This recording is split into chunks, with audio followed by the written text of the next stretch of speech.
porque si creemos que haber elaborado una pregunta es que nos queremos acercar al conocimiento. Así que para nosotros y para después difundirlo y compartir en las redes en las que nos movemos, me parece muy importante este encuentro.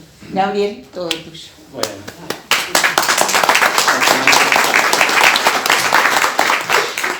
Voy a parar así. Mejor estamos más cerca. Bueno, gracias, Marisa, gracias por estar acá. Un placer haber venido. Justo vengo de La Plata, entonces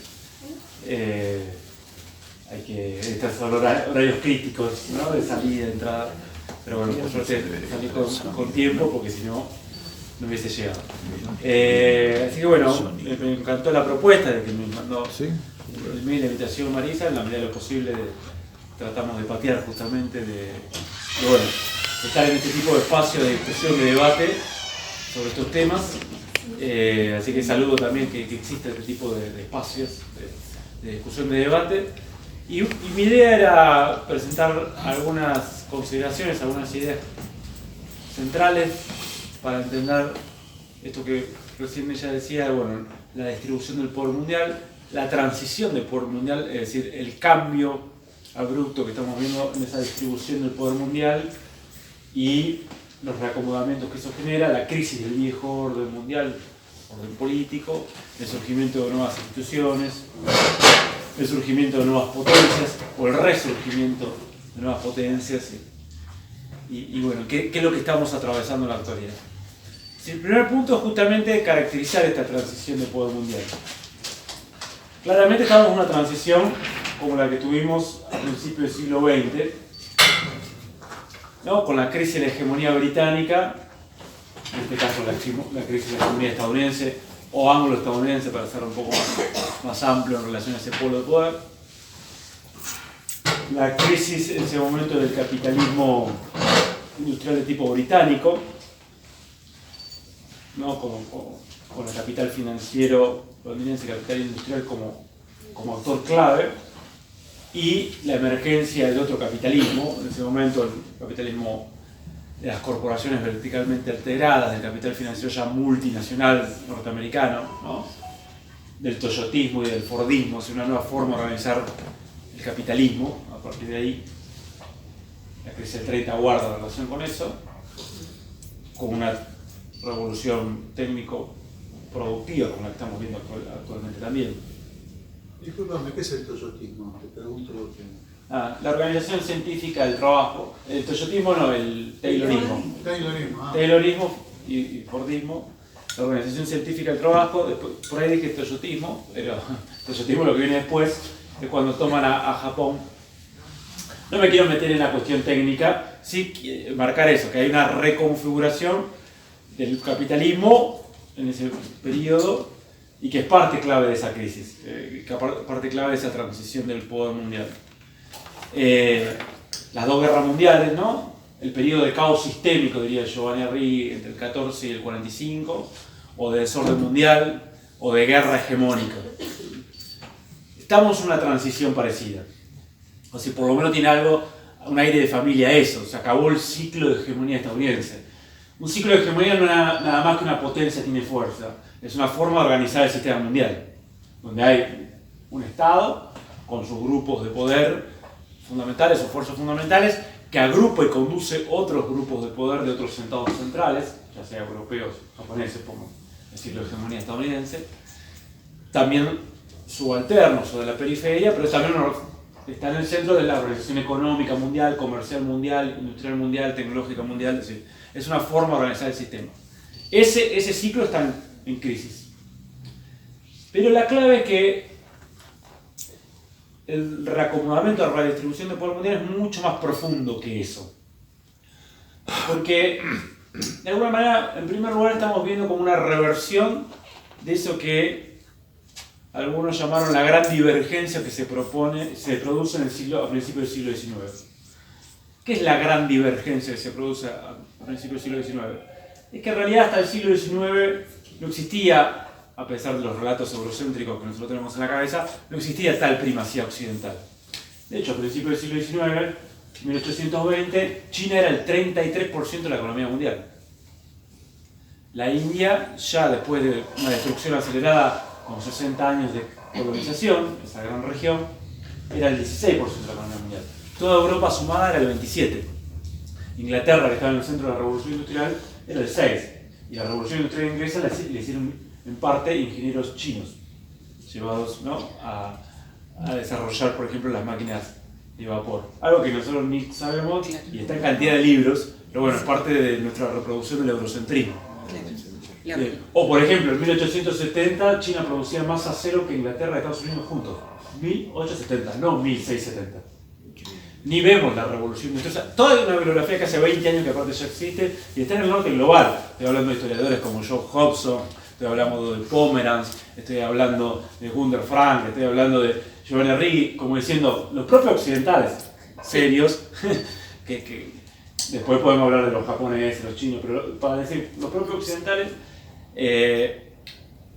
justamente aportaron hace años y aportan una mirada no eurocéntrica, no occidentalocéntrica del mundo, pero nosotros somos tan periferia de Occidente que a veces como que nos cuesta más todavía, ¿no? Acomodarnos a... O sea, yo me sorprendió mucho cuando fui a trabajar en 2021 a Estados Unidos, a la Johns Hopkins, que era mucho más profunda la discusión acerca de la crisis de hegemonía, la cuestión del imperialismo, o toda esta cuestión de lo que significa el surgimiento de Asia en una perspectiva histórica, era mucho más profunda ahí, en una universidad imperial, o sea, una universidad del imperio, o sea, donde producen cuadros para el imperio, mucho más profunda ahí que acá, que muchos apenas se animan a discutir ciertas cuestiones. Pero bueno, eso fue un paréntesis. Lo que quiero decir es que la gran divergencia que se produce en el siglo XIX es justamente cómo ese ascenso occidental que se inicia en el siglo XVI, de ser una periferia muy relegada en Eurasia, y que donde la plata americana fue central, porque la plata americana es lo que le permite empezar a participar en el comercio y en la economía euroasiática, o construir una armada para ganar en la batalla de Lepanto a los otomanos en 1870. El sumidero de la plata americana era China. La plata americana terminaba en China, porque otro relato era que supuestamente los no productivos portugueses y españoles llevaban la plata a comprar al norte de Europa cosas. Bueno, no tan así. En realidad, muchos compraban por la ruta de la seda o sí, los holandeses supieron ubicar, más que como productores, como intermediarios. Con esas posiciones en el sudeste asiático y todo. Hay que reconstruir esa historia que nosotros la tenemos toda mal, pero no es la tarea de hoy reconstruirla, pero sí simplemente decir que ahí se produce una gran divergencia. Esa gran divergencia guarda relación estrechamente con el desarrollo del capitalismo industrial, pero asociado a otra cuestión fundamental, que es el imperialismo y la colonización de territorios. O sea, sin la subordinación de la India, bueno, primero de América, después de la India, después de China, y ese proceso de periferialización de China que se conoce como el siglo de humillación, con las guerras del opio, o sea, sin ese proceso no existe esa primacía occidental. Lo dice el propio Samuel Huntington en un ataque de sincericidio, en el libro El choque de civilizaciones. En realidad es sincericidio, pero es una forma de diagnosticar, es decir, como advirtiendo lo que se venía. Este libro es del 96 y él dice: Occidente no conquistó el mundo por la superioridad de sus ideas, valores, religión, técnica. Si miramos el siglo XVIII no había tal superioridad. ¿En dónde sí era superior Occidente? En su capacidad de violencia organizada, el ejercicio de la violencia organizada. ¿Qué es esto? La combinación, en términos nuestros, más complejos, o sea, es la combinación de capitalismo industrial, imperialismo, colonización. O el imperialismo capitalista, ¿sí? Que es otro tipo de imperialismo que le daba ahí una ventaja, sobre todo por el desarrollo fenomenal de capacidades militares y de organizar, ¿no?, subordinar territorios y reorganizar el sistema mundial con centro en Occidente y en sus grandes capitalistas. Bueno, esa fue el quiebre clave, esa capacidad de la violencia organizada. Ojo, ¿por qué lo advertía Huntington esto? Puede decir, no perdamos esa capacidad. Cuando perdemos esa capacidad, empezamos para la guerra, se nos va esa primacía. Porque no es que somos superiores en otros. Tenemos, sí, después se construyó una primacía en otros aspectos, pero no es ahí. Lo que, en última instancia, lo que asegura es la fuerza, la primacía occidental. Bueno, ¿por qué digo esto? Porque lo que se está revirtiendo es ese proceso, ese suspiro histórico de 200 años, o sea, esa gran divergencia, ese salto descomunal. ¿Por qué China, que era el 33%, pasa a ser solo el 4% de la economía mundial?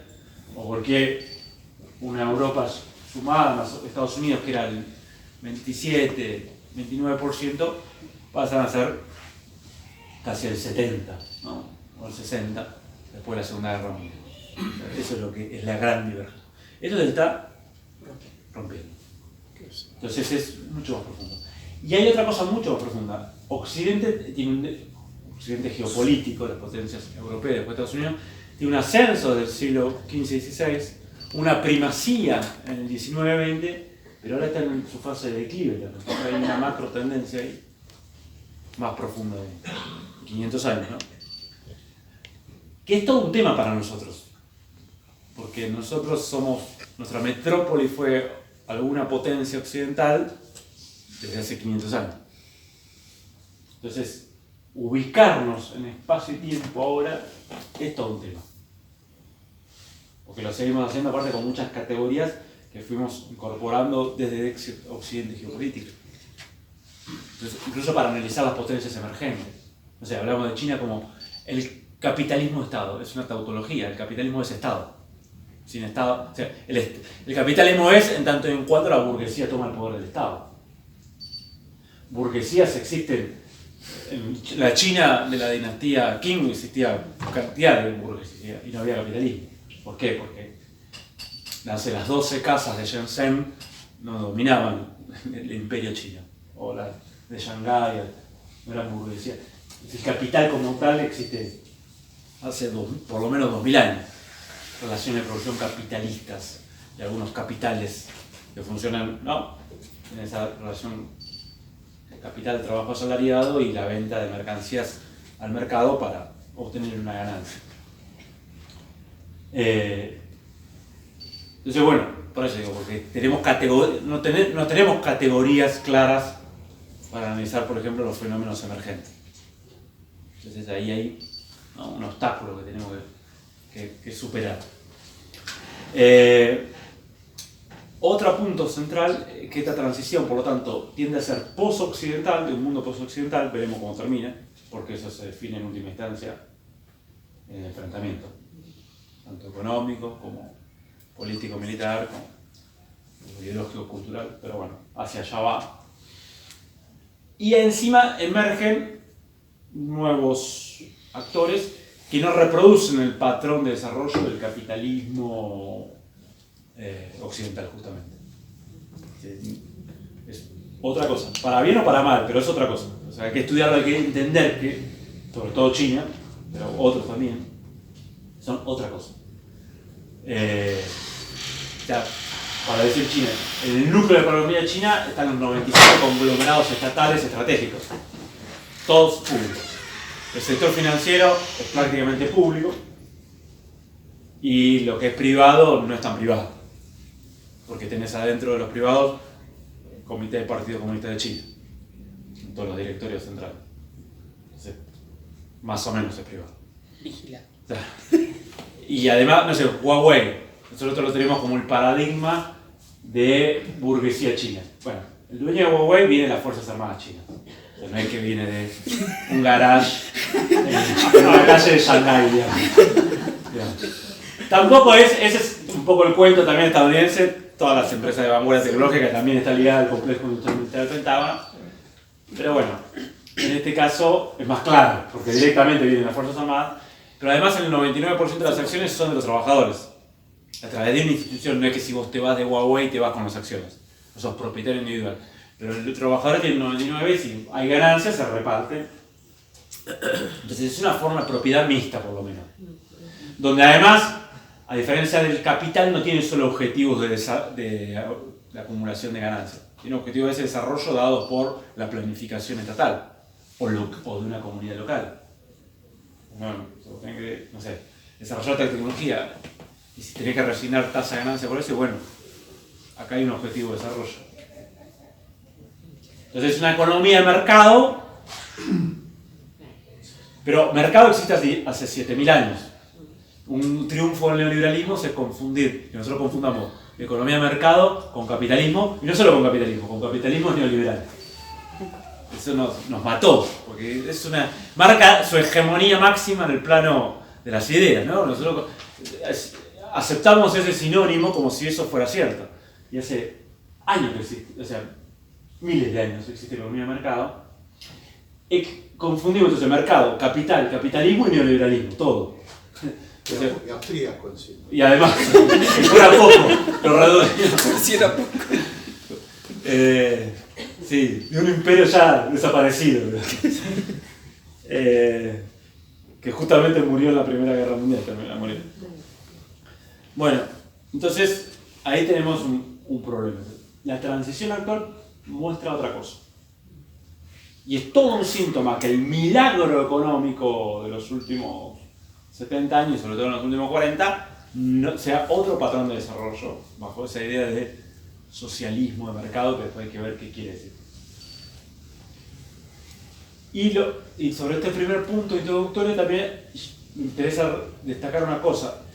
Para estos periodos de caos sistémico, de desorden global, de guerra de 30 años, dirían otros, o de guerra hegemónica, dirían otros, de acuerdo a distintas perspectivas teóricas, pero digamos, estos periodos así son también para las periferias y semiperiferias del sistema mundial momentos de revoluciones y contrarrevoluciones, de ascenso y declive, o de ascenso y de periferialización. Son oportunidades históricas, son momentos históricos de oportunidad para tareas de liberación nacional, de desarrollo nacionales, de construcción de autonomías, soberanías.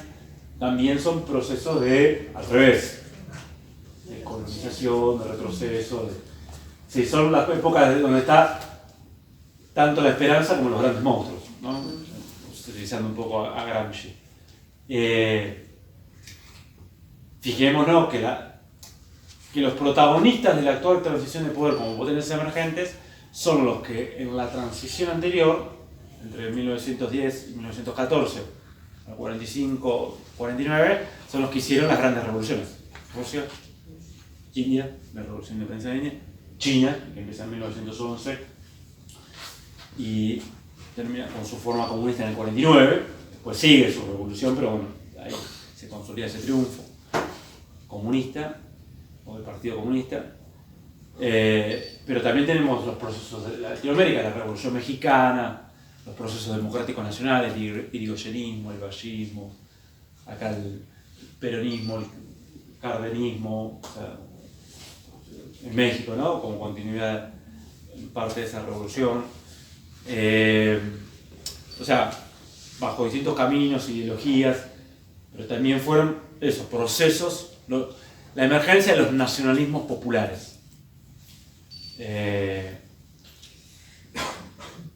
Bueno, esta transición también la tenemos que ver en esa clave, con sus diferencias. Creo que incluso porque puede llegar a ser más propicia en algún punto para América Latina, pero es a su vez más peligrosa, compleja para América Latina, porque es el patio trasero del pueblo en declive. ¿No? Eso es lo que volveremos al final. Entonces tiene esa complejidad, ¿no? Es tremendamente auspiciosa porque, por ejemplo, la economía sudamericana no depende de Occidente. Con lo cual, vos tenés un margen de maniobra extraordinario. Pero es tremendamente peligrosa porque está la presión que va a haber para que no puedas... Bueno, que la estamos viendo. Lo que pasa es que, porque aparte son muy pocas zanahorias y todo palo. Hay pocas zanahorias para repartir porque es propio de ese proceso de declive. Entonces, bueno, eso digo para ver en ese prisma esta transición de poder mundial. De hecho, si vamos a El segundo punto que me interesa destacar es ver como, después de una breve introducción con algunos aspectos fundamentales, decir, bueno, ¿cuándo comienza esta transición de poder y cuáles son sus hechos geopolíticos, sus momentos geopolíticos fundamentales? Porque también ahí podemos ver a América Latina en relación a esa transición de poder. Esta transición de poder empieza, los primeros síntomas, hacia 1999-2001. Nosotros a veces no tenemos una mirada un poco ombliguista y no vemos que lo que empieza a suceder en América Latina en 1999-2001, triunfo de Chávez, crisis en Brasil en el 99, surgimiento de Lula en el 2002 y una alianza ahí nacional neodesarrollista, crisis 2001 en Argentina, transición 2002-2003, Néstor Kirchner al poder, que atrás tenés tanto el grupo productivo neodesarrollista como también sectores sindicales, movimientos sociales, organizaciones.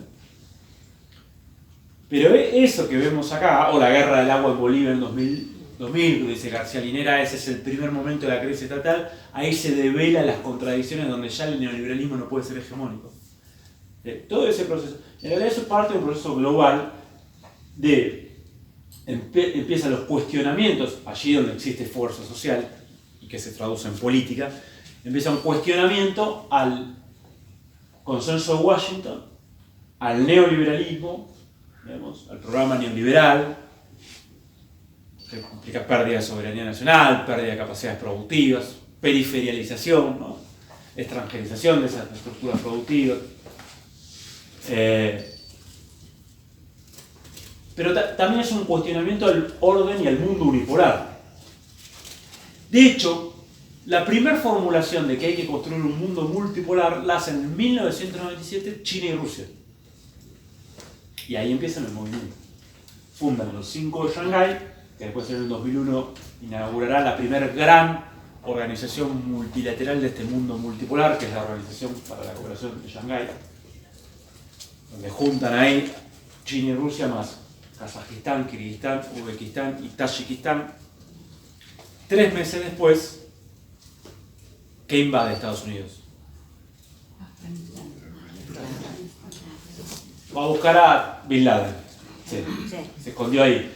Justo 3 meses antes se había firmado la Organización para la Cooperación de Shanghái, que era una forma de cercar la posible intromisión en Asia Central de Estados Unidos, visto como una amenaza para China y para Rusia. Que empiezan a poner de a poquito espalda a una espalda. Dato clave, en 2015 se suma India y Pakistán a esa organización, en 2021 Irán. 2021 se va a Estados Unidos de Afganistán, perdió, quedó encerrado. Todas las piezas a su alrededor. ¿Por qué digo esto? Porque fíjense, eso es un hecho clave, que te empieza a marcar un nuevo momento. La propia Iglesia Católica del Vaticano, formulando el jubileo de la deuda 2000 y basta de capitalismo salvaje, empieza también a marcar un quiebre dentro de Occidente. O sea, empieza a marcar ciertos quiebres. La propia Unión Europea, lanzando el euro, empieza a marcar, aunque después eso se diluye, eso pierde fuerza, esa idea de ganar autonomía con respecto a Washington por parte del eje franco-alemán, que se ve en la guerra de Irak, que Alemania y Francia no acompañan. Irak atenta directamente a la invasión contra los intereses de franceses y alemanes, rompe las inversiones en Irak. Saddam Hussein, un mes antes de la invasión, estaba pasando las reservas de valor del dólar al euro. Se metió con un tema jodido. No toques el petrodólar. Algo parecido le pasó a Gaddafi. Entonces, lo que vemos ahí en ese 99-2001 es que se empiezan los primeros síntomas de esta crisis hegemónica. El segundo momento es 2008. 2008 es el quiebre, porque ahí sí se manifiesta con la crisis del 2008 el inicio de esa crisis de hegemonía estadounidense.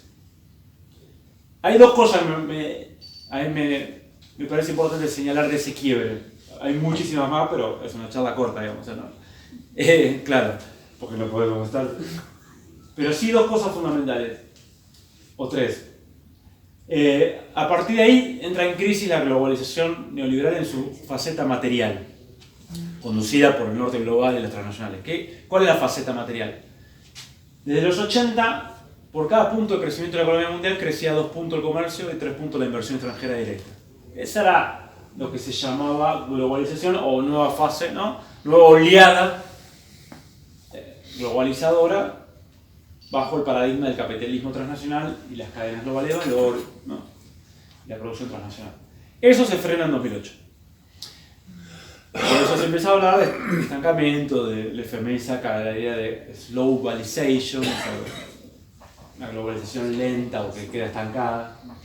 Pero otra cosa que por ahí no vemos tanto es que empieza a haber una dualidad estructural en la economía mundial, sistémica, propio de esta crisis de hegemonía.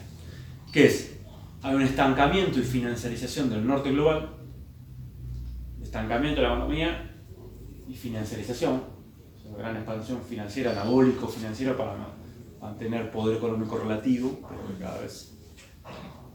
cada vez implica sostener algún punto de crecimiento, implica cada vez más deuda, y más emisión, y más instrumentos financieros. Entonces, fíjense que desde el 2008 Japón y Europa no crecieron más.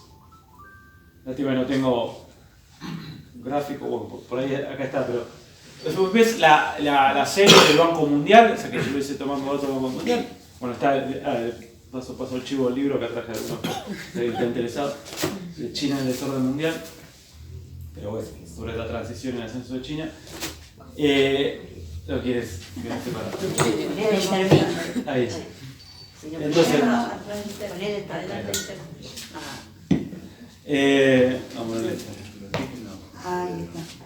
entonces están estancados. Estados Unidos crece, pero insisto, a un proceso de financiarización descomunal.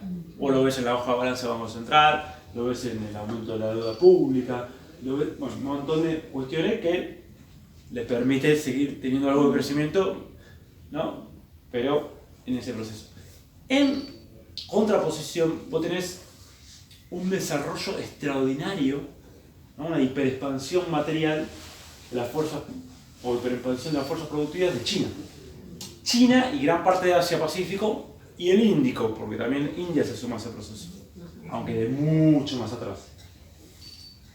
En gran medida, la última década, casi la mitad de lo que crece la economía mundial, se debe un tercio a China y un 15% a la India, en 10 15. O sea, son los dos motores, pero sobre todo China. China tenía, en términos nominales, un producto bruto que era unos 4.000 millones de dólares en 2008, 4 billones, quiero decir, de dólares, y pasa a tener más de 16 en 2021, 22. O sea, cuadruplica PBI nominal.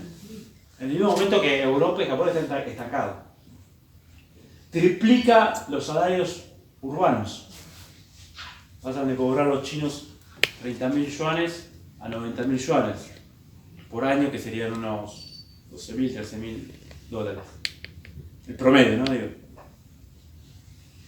Entonces, ¿no? Un cambio fenomenal. Además, China, con los precios que tiene, esos 13.000 rinden como, no sé, 25, 26.000 en Europa, ¿no? O sea, bueno, acá ni hablemos. Estamos más caros que Suiza. Entonces, sí, es ridículo. Eso es una... Y fíjense que pasa otra cosa. En 2009, ¿qué empieza a jugar? ¿Qué actor aparece muy fuerte? Los BRICS. La primera reunión de Caterimburgo de los BRICS.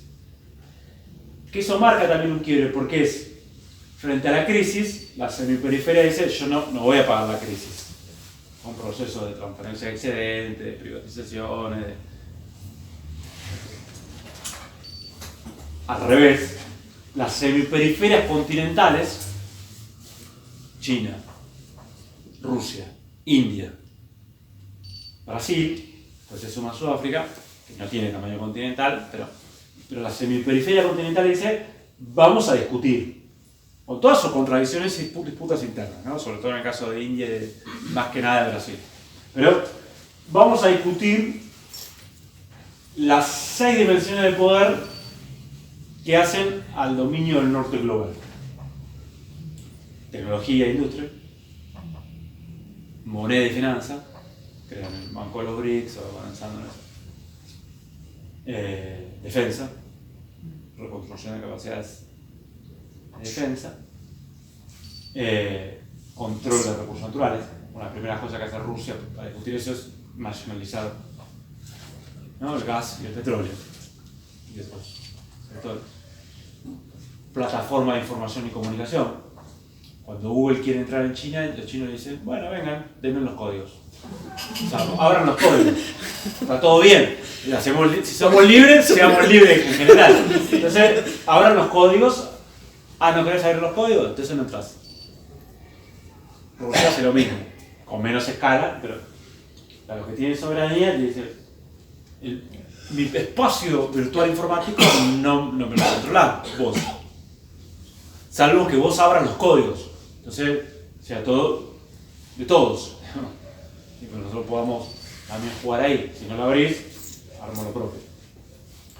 Entonces eso es. Pero también esa dimensión tiene que ver con los medios. O sea, cada polo de poder empieza a desarrollar un sistema de medios de influencia global. Los rusos lanzan RT o Sputnik o fortalecen agencias como la TASS y eso. Los chinos Xinhua, China Daily o Global Times o South China Morning Post, digamos que sería un poco más liberal, y así, o Hispan TV, Irán, o los alemanes con la Deutsche Welle y franceses la France 24, si empiezan como cada uno, así, bueno, antes vos tenías los anglosajones, ahora hay muchos jugadores. Ahora, el intento de Telesur estaba en ese, porque también en América Latina en un momento también se pensó, ahora estamos en el reflujo, viendo, pero hasta el 2014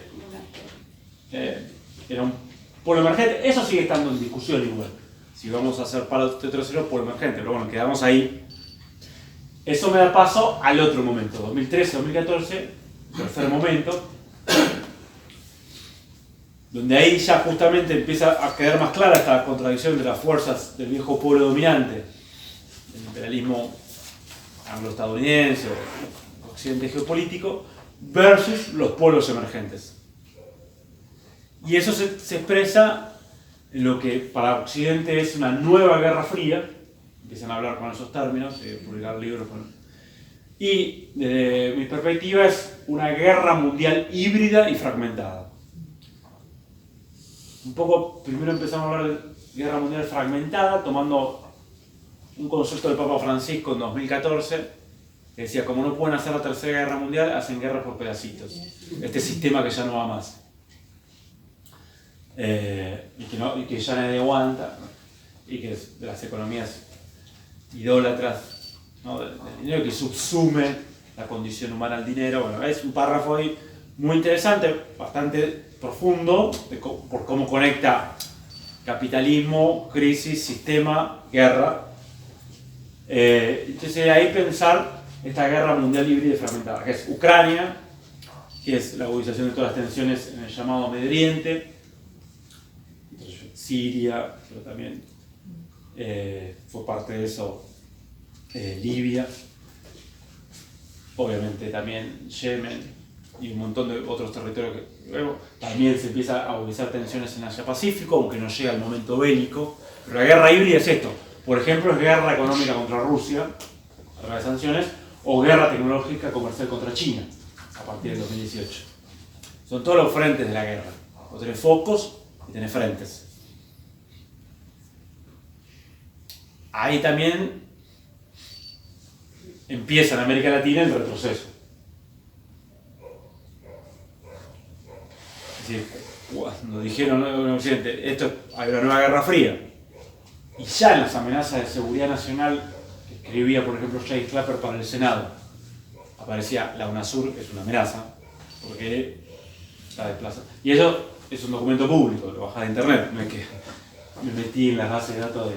Pero ya en 2009, 2010, 2011, las amenazas de seguridad nacional, los documentos públicos, imagínense lo privado, los documentos públicos que aparecen públicamente y que eran de la Comisión de Inteligencia del Senado, ya aparecía la UNASUR, el lugar de Brasil, todo eso como amenaza de seguridad. Bueno, cuando hay una amenaza se actúa. Bueno, ahí empieza una disputa, la región no puede salir de ahí y de hecho también entra en una fase de estancamiento desde 2014 que no puede salir. Porque va de la mano bastante la política, la geopolítica y la economía. El 2016 tenés el otro hecho geopolítico fundamental, el otro momento geopolítico fundamental, que es, se fractura Estados Unidos, se fractura el polo de poder anglo-estadounidense, entre globalistas y nacionalistas. Es Trump y el Brexit. El Brexit en contra de la City de Londres, que no quería saber nada con el Brexit, porque era la City financiera de Europa, entre otras cuestiones, y el trumpismo en Estados Unidos, sobre todo porque ese es el núcleo, ¿no?, del viejo polo del poder mundial. Entonces vos ahí tenés un hecho clave porque se debilita. Imagínense lo siguiente, doy un solo ejemplo para que se entienda. Y me acuerdo que este fue un trabajo que publicamos en Realidad Económica, que yo trabajé. Para la geoestrategia globalista, o hegemónica hasta ese momento, del establishment estadounidense, el TPP, por ejemplo, el Tratado Transpacífico, era fundamental para contener a China. Hacer un Tratado Transpacífico de Estados Unidos más 11 países de la cuenca del Pacífico, que en palabras de Obama era poner las reglas del juego del capitalismo del siglo XXI y que no las ponga China. O en palabras de su secretario de Defensa era, o significaba ese TPP, poner otro portaaviones en el Pacífico. Eso era el TPP para él. Fundamental. Para contener esa periferia euroasiática clave, ¿no? La periferia oriental de Eurasia. También para nosotros implicaba la fractura de UNASUR, porque dentro del TPP está la Alianza del Pacífico y ahí se sumó Perú, México, Chile y después Colombia. Entonces eso fracturó la UNASUR, que era algo que no le gustaba nada a Washington. Viene Trump y lo primero que desarma es el TPP. No quiero saber nada de TPP, porque él que expresa las fracciones de burguesía retrasadas dentro de Estados Unidos, parte, ¿no?, una medida de complejo industrial militar, no va a discutir, ¿no?, en igualdad de condiciones bajo el paraguas del libre comercio con Japón. De hecho, Robert Lighthizer, su representante del comercio, era el lobista que de los 80 viene con la batalla del acero contra Japón, representando al complejo siderometalúrgico estadounidense. Ese fue, en 2017, un giro representante de comercio de Estados Unidos. Robert Lighthizer, el abogado que representaba al lobby siderúrgico estadounidense. Mirá que va a firmar el TPP. Y lo vienen batallando en los 80. Porque no es solo el problema de China. El problema es también Europa y Japón. Es decir, cualquier centro competitivo de una economía estadounidense que, salvo en sus sectores de vanguardia, quedó retrasada. Ahora, igual sus sectores de vanguardia tecnológica se volvieron trampistas. Eso es parte fundamental del Trump 2.0. ¿Por qué? Porque si antes eran globalistas, ya que tenían la primacía global y nadie les discutía, ahora que se la discuten, se volvieron trampistas. Elon Musk, Vance y compañía. Y es un cambio central del primer Trump al segundo Trump. Que guarda relación también con que perdieron la primacía tecnológica o la supremacía absoluta en materia tecnológica. Entonces tienen que ir a la disputa. Entonces ahí se fractura. 2016, 17. 2020 la pandemia. ¿No? El quinto gran momento. Se aceleran todas las tendencias. Se acelera el declive relativo de Estados Unidos Occidente, el ascenso relativo de Asia-Pacífico, de China sobre todo, que sigue creciendo, con pandemia y todo, digamos, una gran economía que sigue creciendo, con sus problemas y todo, pero sigue esa máquina a todo vapor, consolida. La industria china para la pandemia pasa a ser el Producto Bruto Industrial chino, pasa a ser, a partir de la pandemia, la suma, más que la suma que el Producto Bruto Industrial de Estados Unidos, Japón y Alemania juntos. Los que produce la industria. Pero además, a partir de 2019-20 pasa a ser líder en, por ejemplo, solicitud de patentes tecnológicas.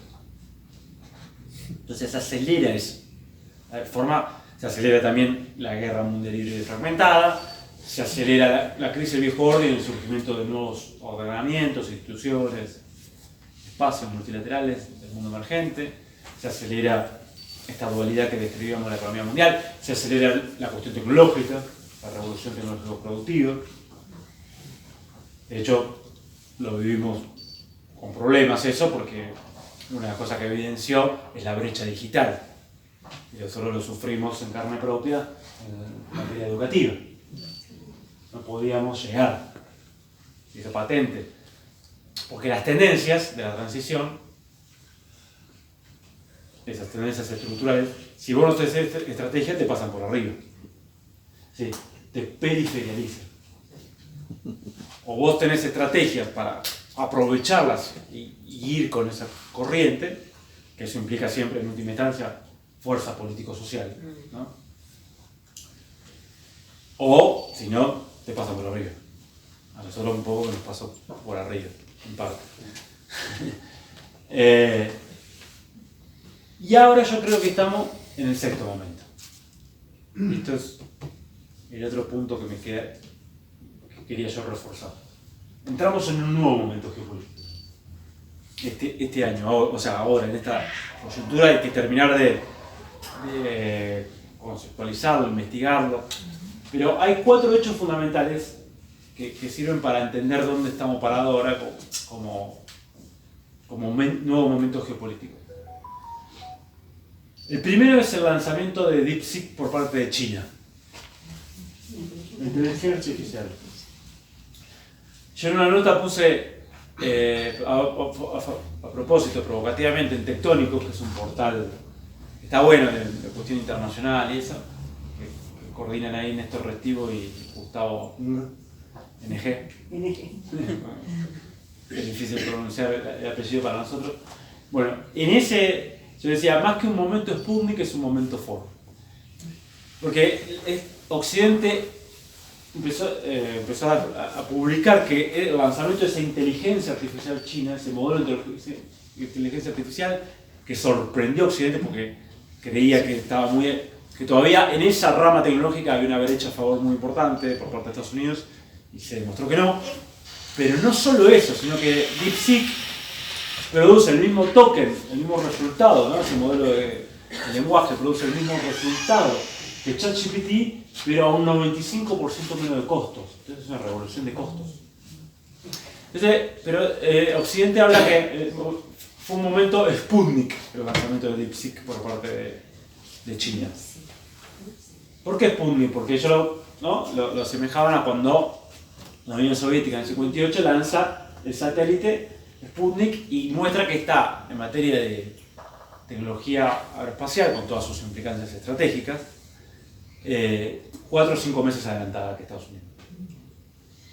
Entonces yo digo, en realidad no es el momento Sputnik, es un momento Ford, porque se parece mucho más, aunque muy distinto a la vez, a lo que empezó a pasar al principio del siglo XX, cuando en el taller industrial del mundo, en ese momento, Estados Unidos, que había superado ya a Inglaterra en esa cuestión, o China, un tercio ya de la industria mundial, ya más que el doble que todo el producto industrial de Estados Unidos, en términos nominales, en términos reales es más la distancia, pero se está produciendo, ¿no es?, un modelo de desarrollo, ¿no? Un modelo de producción, acumulación, relación de producción que representa una revolución de costos, ¿no? y tiene una ventaja competitiva extraordinaria. O sea, no es solo DeepSeek, es BYD, BYD, o sea, autos eléctricos.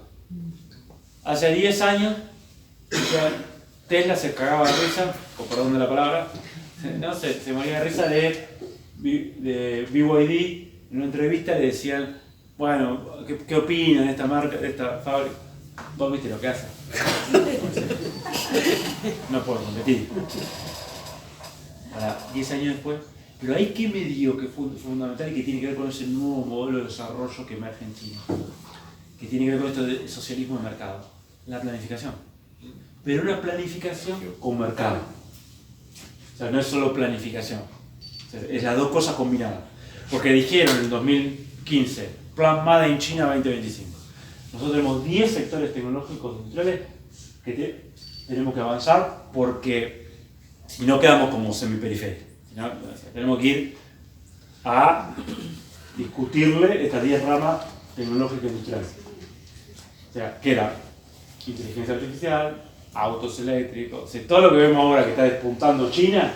O sea, nosotros tenemos toda esta capacidad industrial, pero que seguimos haciendo los eslabones de bajo y medio valor agregado. Hay que ir por la conducción del proceso económico, que está, entre otras cuestiones, la tecnología de punta, en la comercialización global, también en las altas finanzas, pero en este caso, la tecnología de punta. Entonces, BYD hoy supera a Tesla. Ya pasó con Huawei también, que en 2018-2019, pues la guerra comercial tenía un nombre y apellido al que estaba dirigido. Era el dueño de Huawei, ¿no? Que hasta encarcelaron a la sobrina en Canadá, para ser bastante claros en sus intenciones. China igual, con paciencia estratégica, y todo el mundo creía, no, con esto los reventaron a los chinos. Con esa guerra comercial, que es parte de esta guerra híbrida, lo sacaron de juego a Huawei. No. Con la prohibición que lanza Biden de las exportaciones tecnológicas a China, dijeron, China está 5 años retrasada en inteligencia artificial y no va a poder llegar. Puede llegar al estado del arte, pero no a la frontera. No. Ni que ver si vamos a la transición energética, donde ahí China recontra superó a Estados Unidos. Pero mira, ahora está por salir un trabajo sobre BRICS y transición tecnológica, revolución tecnológica productiva y cooperación. Y yo ahí muestro, no es solo China, porque nosotros vemos China porque es comunal. Pero vos ves un montón de indicadores y después de China juega Rusia, juega India. O sea, eso que antes era hegemonía del norte global, está bien, China tiene la capacidad de discutir por Estados Unidos. Pero si vos ves, no sé, publicaciones científicas, ves cantidad de ingenieros, matemáticos, graduados vinculados a las ciencias duras, STEM, como se dice en inglés. Ves algunos desarrollos, bueno, ves indicadores, ves que los otros están jugando también. Están entre los primeros 10. Incluso si vos ves la economía mundial a precio de poder adquisitivo,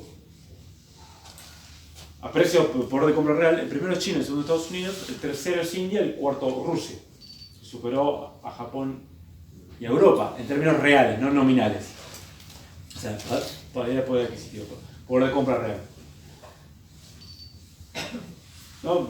Busca el Banco Mundial, pongan paridad de poder adquisitivo, no hay nada. Lo que pasa es que nosotros vemos el nominal que agranda las viejas economías, que tienen aparte mucha capacidad financiera, ¿no? De sostener a través de deuda ciertos números. Pero si vos ves las cuatro fuerzas armadas más importantes del mundo, es 1 China, 1 Estados Unidos, pero 2 Rusia, 3 China, 4 India. Entonces, está bien. Por ahí que Estados Unidos sigue teniendo un poder muy importante en esa materia, pero ya no, lejos de ser hegemónico. Y además, el segundo, el tercero y el cuarto son los estos emergentes. Que tienen sus contradicciones, no es que están todos contra, o sea, hay fuertes tensiones entre China e India, por ejemplo. Pero están todos de acuerdo en sostener los BRICS en conjunto, la Organización para la Cooperación de Shanghái, de no escalar esos conflictos de enfrentamiento. Sí, están todos de acuerdo en que hay que armar un mundo multipolar y redistribuir el poder. Después tendrán sus tensiones.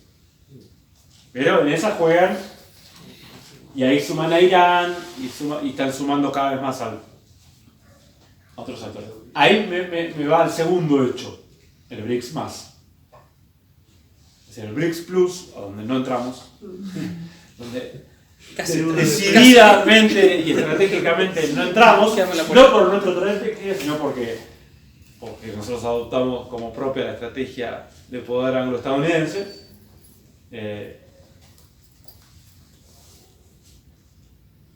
Ese BRICS más se expresa también, ¿no?, en esa expansión, que esa insubordinación de las semiperiferias continentales, ya en el caso de China empieza a no ser tan semiperiferia, pero bueno, esas semiperiferias continentales que se insubordinaron, ¿no?, a ese norte global, ya se empieza a extender por el sur global. Esa idea de multipolaridad, de que cada uno tenga su propio proyecto nacional de desarrollo, que cada uno fortalezca su propio núcleo mítico, ontológico, es decir, civilizatorio, su gran cultura. Entonces, eso empieza a calar en todas, y en dos regiones muy importantes. Hubiese sido en tres si entraba Argentina. Medio Oriente, o lo que yo prefiero llamar el centro de Afroeurasia, centro logístico de Afroeurasia históricamente. Medio Oriente es parte de nuestro occidentalismo. El Medio Oriente, respecto a quién está mirando, que eso es el Medio Oriente. O sea, no, o eso en todo caso es el sur o Asia sudoccidental, o yo prefiero, porque si vos ves la masa, esto es una masa terrestre, ¿no?, que es Afroeurasia. Sí, norte de África. Es todo. Después, bueno, tenés el Sahara como una frontera, pero vos ves una masa ahí. Como desde la geopolítica siempre se miró. O sea, otra forma, hasta la geopolítica anglosajona. En la política te hablaba de Europa, porque es parte del eurocentrismo. Inventar que ahí hay un continente, es como si yo dijera que Chile es otro continente. O sea, ¿cómo que los Urales es una frontera de un continente? Es una estupidez grande como la casa. Claro, sí, viste, como el Mediterráneo, estás ahí, digamos. O sea, eso no define un continente. Hay una decisión ideológica.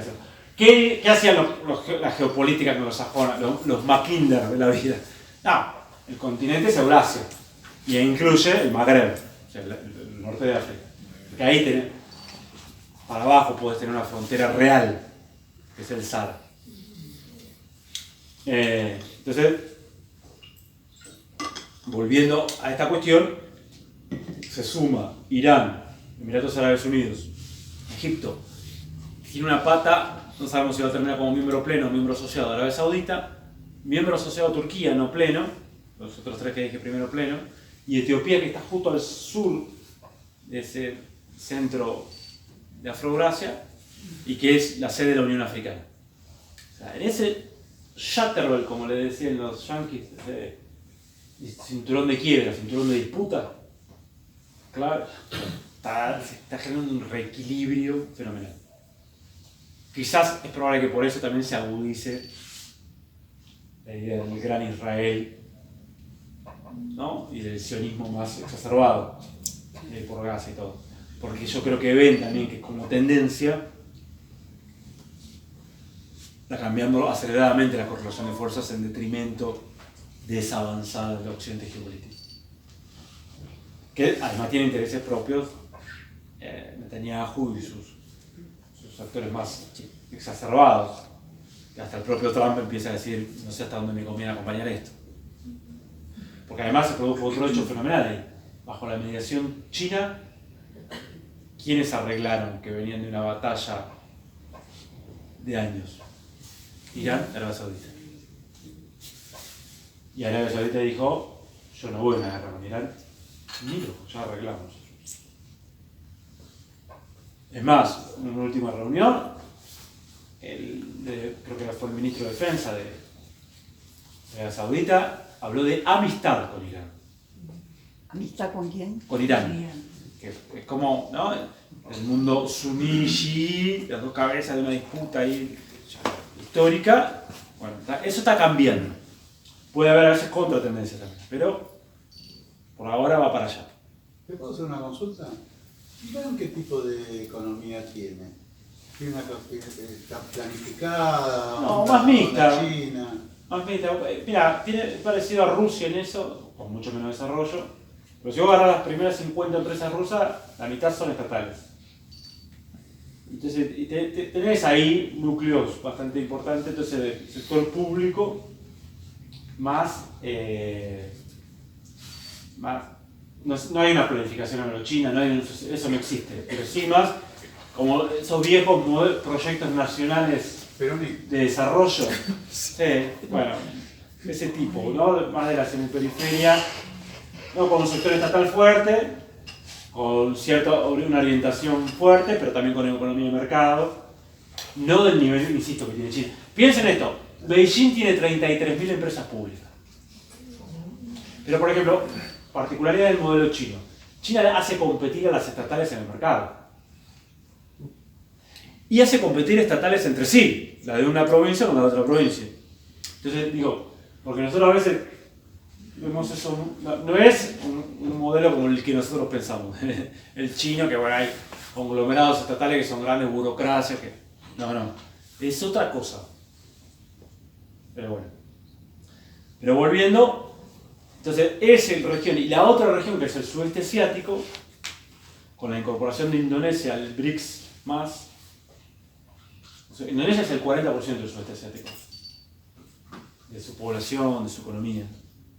Es el gran jugador, es casi 300 millones de personas. Piensen que la ASEAN la inventó Estados Unidos en plena Guerra Fría para contener a la Unión Soviética, ¿no? Contra Vietnam en ese momento. Ahora esa ASEAN acordó ya con China acordó con China el tema de armar la principal acuerdo comercial del mundo y de inversiones, área económica, junto también a Japón. Pero además ahora Indonesia se está incorporando a los BRICS, es decir, todo ese mundo está también reequilibrándose aceleradamente. Entonces ese es el segundo hecho. Que no por nada, insisto, Milei acá bloqueó el ingreso a Argentina porque el ingreso a Argentina era clave para que la articulación Argentina-Brasil vuelva a recrear, rearmar en el marco de los BRICS y una escala más global un polo regional, participando de esta multipolaridad emergente. ¿Sí? Frenó eso. No sé si cuánto tiempo lo va a poder frenar, porque también hay tendencias en contra de eso, pero por ahora lo frenó. Así que vamos más como patio trasero que como polo emergente. Y eso retrasa toda la construcción sudamericana, porque el núcleo a armar es la Cuenca del Plata, y de ahí la Cuenca del Plata es, digamos, los 5 países del Mercosur. Pero bueno, el otro hecho es la victoria de Rusia en Ucrania. Porque eso es otra derrota al occidente geopolítico, otra derrota en un lugar central de Eurasia, la llanura norte europea, donde se disputó, fíjense, las dos transiciones de poder anteriores, 1445 o 1790, 1815, guerra napoleónica, esa llanura fue la gran disputa, ¿no? La invasión napoleónica a Rusia, la invasión alemana. O sea, Ucrania es esa bisagra. Si ya Rusia había mostrado capacidad de frenar el proceso de incorporación de la OTAN, de Georgia a la OTAN en 2008, pero esto es otra escala. Es Ucrania. Con sus costos, sus problemas, sus contradicciones, pero eso, porque ahí vos ves, no es solamente ver Rusia, vos atrás de Rusia tenés los emergentes. India pasó a comprarle 33 veces más petróleo a Rusia a partir de 2010. No es que eso, ni que hablar China, pero para no decir nada de China, ¿no? Pero o sea, India o la cooperación de Rusia con Irán. Irán tenía dos enemigos históricos, los británicos, después los estadounidenses, y los rusos. Ahora hace un acuerdo estratégico integral con Rusia. Eso. O sea, eso te cambia profundamente ese mapa de poder en la región. Entonces, bueno, eso es otro hecho fundamental que también muestra cierta irrelevancia estratégica de Europa y decadencia, falta de autonomía estratégica, justamente, y que también es todo un dato de la realidad. Es un proceso que viene, creo yo, desde la guerra en Irak, pero se ha profundizado por 2008 y ahora ya está desindustrializándose Alemania, queriendo aumentar el presupuesto militar para pagar más tributo al complejo industrial militar del Pentágono, porque Europa no tiene un problema de presupuesto militar. Tiene 5 veces más presupuesto que Rusia si está sumada a Europa. El problema es que no tiene autonomía estratégica y no tiene defensa propia. Como diría el famoso canciller británico, unos creadores de la OTAN, dice, la OTAN es para mantener a los rusos afuera, a Europa, a los alemanes abajo y a los anglosajones arriba. Y eso es, no, hasta que no quiebren eso, pero el problema es de, a ver, a nosotros nos pasa lo mismo, ¿eh? Si vos quedas atado a un pueblo en declive, como vasallo o como estado tributario, por decirlo en los viejos lenguajes geopolíticos, y bueno, tu camino es la periferización. La diferencia es que ellos lo hacen desde el centro, con $40.000 de per cápita. Otra cosa es hacerlo desde el sur, ¿no? La periferización se siente más, o se siente distinto, o produce otros estragos. Pero bueno, ese es un hecho clave, lo de Ucrania. Y ya lo reconoció Trump. Trump dice, asumió y dice, bueno, ojo, ahora yo hace poco saqué un artículo, un informe sobre esto, si ganó Rusia o no, y yo ahí cito ya también los globalistas, desde 2023 en parte, 2024, The Economist, el New York Times, dice, ya no podemos ganar. O sea, los objetivos que nos hemos trazado en relación a Ucrania son incumplibles. Y, lamentablemente, tenemos que aceptar varios de los objetivos que tenía Moscú. Esto lo dicen los globalistas. Ahora le quieren echar el fardo a Trump, que está arreglando, que quiere arreglar. Además, porque Trump y ese sector nacionalista americanista quiere un acuerdo, o sea, quiere tratar de alejar a Rusia de China. Hoy diría muy difícil, pero bueno. Ese es el otro dato. Porque eso, de alguna manera, Estados Unidos ya reconoce, a partir de ahora, a regañadientes, pero lo está reconociendo, que el mundo es multipolar. O sea, no solo reconoce, sino que Trump y el sector tecnológico de punta de Estados Unidos que acompaña a Trump dice que ese mundo es multipolar, o multipolar en términos relativos, porque hay jerarquías, no es que somos todos iguales, pero hay una multipolaridad.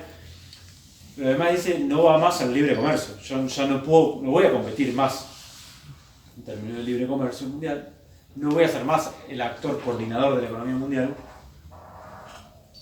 voy a operar en función de mis intereses nacionales que empiezan a entrar en contradicción con la vieja arquitectura hegemónica. O sea, no puedo sostener como antes sostenía la OTAN, entonces le tengo que sacar más jugo a mis vasallos. El riesgo de eso es que en algún momento se den vuelta.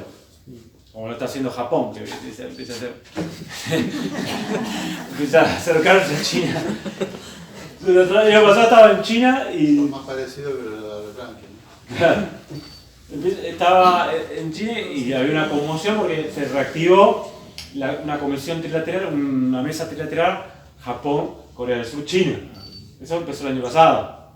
Ahora se lo atribuyen los globalistas y dicen, no, culpa de Trump, por la guerra comercial. No, ya empezó. Es más, el foro de Shanghái, que entre otras cosas yo participé allá, lo financiaba SK, que es el segundo grupo coreano. Está Samsung y está SK. Y estaba ahí metido a full, financiando. O sea, ellos... Y porque sus empresas dependen...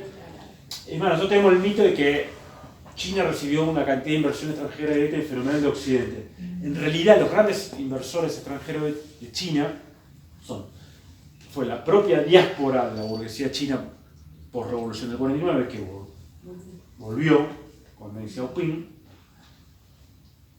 y en ese sentido Singapur, Taiwán y sobre todo Japón y Corea del Sur.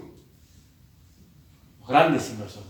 Porque Estados Unidos hace mucho, instaló también, pero mucho subcontratación. Le dice a Foxconn, la mega industria china, producirme el iPhone Después yo le pongo la marca Apple.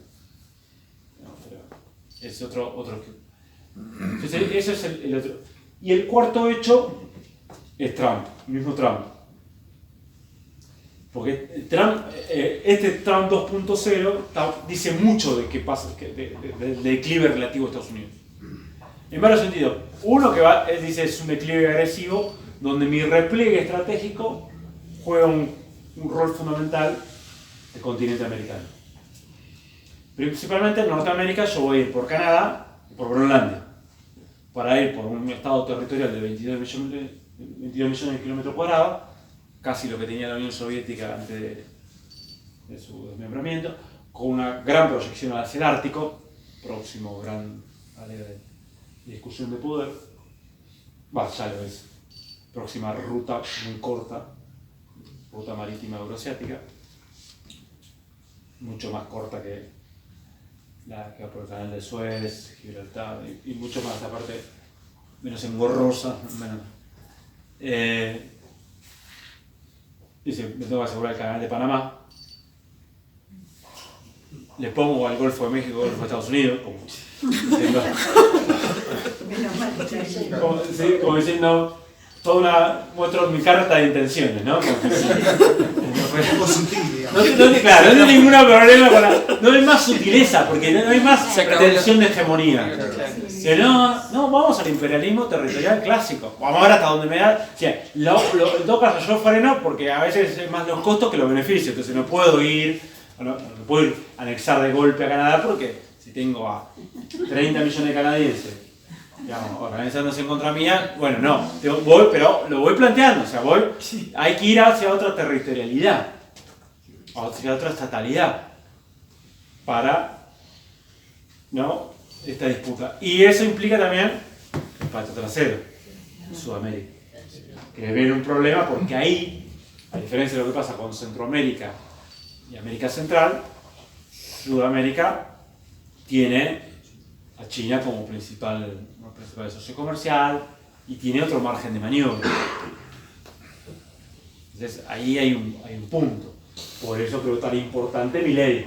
Por eso viene Bessent y dice, bueno, ¿cuánta plata necesitas? No te puedo dar inversiones porque nosotros estamos en ciclo de estancamiento y financiarización. O sea, ¿qué puedo hacer? Bicicleta financiera. Para eso tenemos, porque nos sobra. O sea, deuda. Es más, nos viene bárbaro porque vos entrás en el ciclo de financiarización que implica, como diría David Harvey, geógrafo británico, acumulación por desposesión. Es como te pasó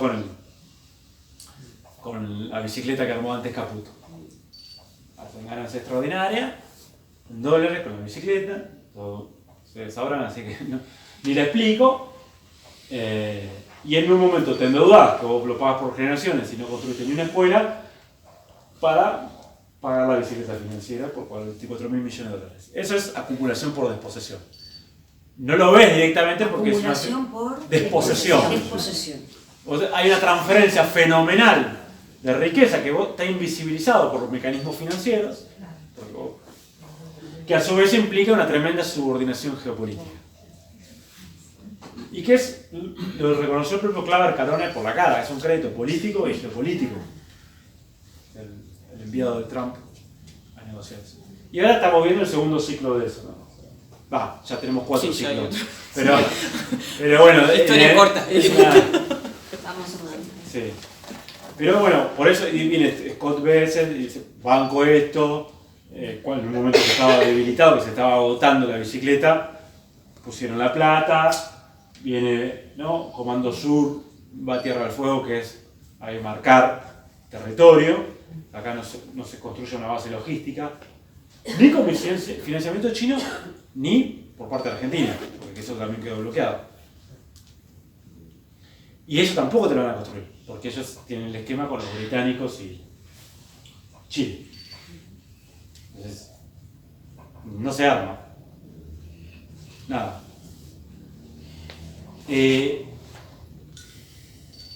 Ni siquiera insisto, porque en un momento era bueno, se arma, pero con Estados Unidos, como si fuera la nueva base. Y ellos no están tan interesados en eso. Están en el esquema anglo-estadounidense. claro, por un lado nos viene bien, si logramos igual, Salir ¿no? rápido. Revertir, claro, recuperar soberanía.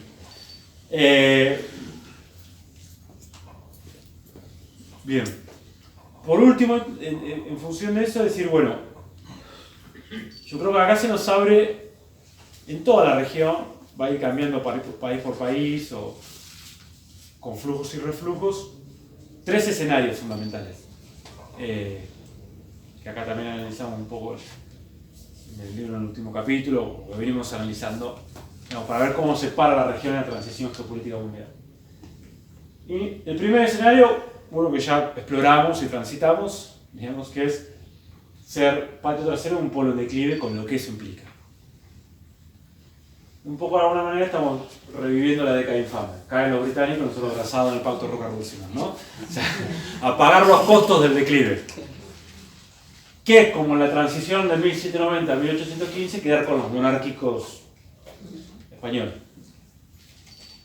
También, ¿no? O sea, quedar con el centro en declive, con lo que eso implica. Implica periferización. Pagarlo, los costos en parte de ese declive. Entonces, eso es el primer escenario. Ojo, este escenario yo creo que tiene... Nosotros tenemos ese problema desde los 70-80 post-dictadura, no por nada, ¿no? Cierta desarticulación de capacidad estratégica, de densidad nacional, como decía Aldo Ferrer, se empieza a perder ahí. Eso es un proceso latinoamericano en general, que contrasta con el ascenso de Asia-Pacífico, claramente. Desde los 80 y es un quiebre, nosotros vamos para allá, Asia-Pacífico es así. En parte esa tendencia se revirtió en los 2000, con el cambio que se produce en la región, se frena, pero no se termina de revertir estructuralmente. No sé, por ejemplo, se frenó el proceso de desinversión en ciencia y tecnología. Entonces Argentina empezó a invertir otra vez algo más en ciencia y tecnología. Pero claro, en el récord de inversión pasamos a tener 0,65% del PBI. Cuando buscas desarrollo necesitas 2%. China también tenía 0,6 como en los 90 y ahora tiene 2,6. El único en la región que mantiene un poco alto eso es Brasil con 1,1, 1,2 y nosotros vamos de 0,65 a menos 0,4 ahora estamos en el hundimiento total. Eso es periferización, porque es pérdida de capacidad. Y así en la industria lo puedes ver. Eso por eso se frenó, pero no se pudo revertir del todo ese proceso. O no se alcanzó a revertir estructuralmente. Porque se frenan. Se frena y además, claro, no se pudo avanzar en algunas cuestiones estructurales. En algunas cosas sí, en otras no. Por ejemplo, se detuvo la extranjerización de la estructura productiva, no siguió creciendo como hizo en los 90, pero tampoco se revirtió esa extranjerización de la estructura productiva. Aunque hubo dos hechos que sí modificaron un poco eso, la nacionalización de YPF y de la CFJP. La FJP indirectamente por la cuestión de participación accionaria. Pero bueno, ese es el segundo escenario que se combina con el primero, porque estos conviven estos escenarios como trilemas, por eso porque se van de la mano, es una suerte de neodependencia con el centro emergente, como pasó con los británicos en el siglo XIX o con los estadounidenses en el siglo XX, en el famoso desarrollismo, ¿sí? Desarrollo del subdesarrollo. Yo te hago industria, pero con multinacionales estadounidenses y un esquema de dependencia, pero con industria. O sea, una neodependencia con China de Asia-Pacífico que te permite crecer, desarrollar las fuerzas productivas, pero de un lugar periférico, sin pretender ir por tu propio desarrollo tecnológico, ¿no? Por tus capacidades estratégicas estatales. De hecho, si ustedes ven, las oligarquías locales sudamericanas juegan un poco en el 1 y en el 2. Fíjense, yo siempre doy este ejemplo de Bolsonaro para graficarlo. Bolsonaro gritaba alineamiento con Estados Unidos, con Trump, ¿no? El Trump del trópico, es decir. Y, bueno, de hecho orientó parte del complejo industrial militar de Brasil a que quede articulado con el estadounidense. Pero, por otro lado, el vicepresidente Hamilton Murao viajó a China, hizo millones de acuerdos, hizo una visita de Estado, aparte de Hamilton Murao, creo que era bastante más importante dentro del esquema de Brasil que el propio Bolsonaro. Era el cerebro del grupo, uno de los cerebros del grupo Brasilia, los militares conservadores. Y llegó a decir, nosotros con China, entre Brasil y China existe un matrimonio inevitable. Esta palabra es matrimonio inevitable. Bolsonaro, no Alckmin, el vicepresidente Lula, ni Lula. El vicepresidente, Mourão. Hamilton Murao, el general retirado, vicepresidente de Bolsonaro. Porque ellos, ¿a quién le venden? Soja, hierro. Es más, Bolsonaro puso al presidente del Banco de los BRICS. Algo así como Troyo, el apellido. Que después sustituyó a Dilma Rousseff.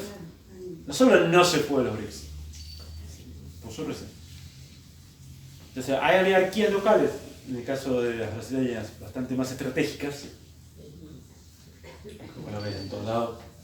A mí me sorprendió realmente en 2023 en Rusia, cada actividad, fue unas actividades, 4 actividades académicas, en todo lado, muchos eran con gente diplomática, todo estaba para Brasil presentísimo. Nosotros estábamos solo como loco malo. Y era 2023, parte de noviembre y diciembre, y Brasil diplomático, sectores de los medios, académico, firmando convenios, plena guerra en Ucrania, firmando convenios de la universidad con la universidad. Acá yo le llegué a plantear a la Universidad de La Plata que ya que fui, viste, te miran, aunque vayas a hacer actividad académica, te van a Rusia. Bueno, nosotros somos brasileños, somos BRICS, está en otra sintonía. Te das cuenta que tiene algo de autonomía. Algo, no sé cuánto, pero es otra jugada. La burguesía también tiene que ver, ¿no? Las élites, sí, la burguesía. De hecho, parte de la burguesía dijo vuelve Lula. Porque Alckmin, el segundo de Lula, es eso. ¿Qué representa Alckmin? Es la burguesía paulista. Entonces, digamos, ahí hay dos escenarios. Brasil. Milei, al igual que Bolsonaro, arrancó también contra los chinos y después dijo que bueno, los chinos son buenos, no me piden nada, pero en un esquema mucho más paracolonial. Sí. O sea, la diferencia es, quizás Bolsonaro fue dentro de la dependencia negociada, casi bastante paracolonial en algunas cosas, otras no, mantuvo esa dependencia negociada. En el caso del mileísmo, no, es más paracolonial, solo que no se suicida, porque sabe que romper con China es suicidarse. China además no tiene un patrón imperialista de desarrollo, o sea, no refuerza acumulación económica, expansión económica con intervenciones militares, con golpe de Estado, con intervención en asuntos internos. Tiene otra concepción de poder, o sea, está en otra sintonía, tiene otro modelo de desarrollo. Entonces, eso también es, por eso yo hablo de neodependencia, porque ni siquiera vos tenés una dependencia, porque la dependencia, la clave es que no tiene que haber un imperio, cuando vos querés romper esa dependencia, te disciplina. Ahora no es ese el caso. Porque aparte, en realidad tiene que ver con reproducir desde Sudamérica el mismo patrón de inserción en la economía internacional y en la geopolítica, en un periodo de transición. Y el tercer escenario, que creo que es el clave o el que se puede apostar, que hay condiciones estructurales, pero estamos complicados en el desarrollo de la fuerza político y social, es justamente, en lugar de ser patio trasero, o en esta versión matizada, ¿no?, más mirando hacia Asia Pacífico, en una dependencia negociada, ir hacia un esquema de polo emergente. Que si cambiase las condiciones políticas de Argentina, podría ser un escenario muy factible, porque rápidamente uno podría consolidar un esquema ahí en la cuenca del Plata. De ahí fortalecer Mercosur y relanzar UNASUR, ¿no? Ese sería como un escenario. ¿Y México? Yo México lo veo más difícil. El 80% de lo que exporta México lo exporta a Estados Unidos. Es parte de la economía interna estadounidense. Saludo el proceso de Sheinbaum y de Andrés López Obrador, porque le da eso democratización política y social y cierta autonomía, por lo menos en las relaciones políticas internacionales.